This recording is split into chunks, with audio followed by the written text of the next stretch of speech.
Bom, colegas vereadores, eu tenho uma certa dúvida até, mas não consegui saná-la a tempo, sobre a questão até da constitucionalidade, se nós aqui como Câmara poderíamos fazer uma emenda no projeto do Executivo para nos autorizar, enfim.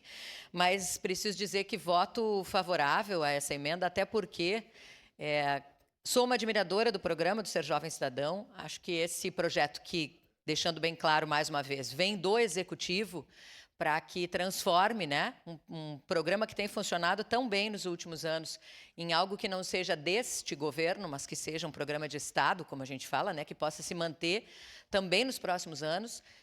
Acompanho muito, defendo muito a aprendizagem profissional, sei disso, tanto que no ano passado, na presidência da Casa, nós tivemos essa iniciativa, né, tivemos de uma forma inédita pela primeira vez, também aqui, Jovem Aprendiz, e só para relatar para as senhoras e senhores que foi nesse Ser Jovem Cidadão que nós buscamos todas as informações, né? A diretora da casa, à época, a Luzia, a doutora Luzia, recebeu e foi até a prefeitura, conversou com o doutor Expedito, conversou com toda a equipe, com esse grupo de trabalho que existe, né, que já se envolvia nessa questão, para que a gente pudesse ter subsídios de como fazer isso aqui na casa, mesmo que a gente tenha um grupo muito pequeno de servidores, né, e precisar desse acompanhamento, obviamente, mas que a gente pudesse ter pelo menos um primeiro passo em relação à aprendizagem profissional aqui, também dentro da casa.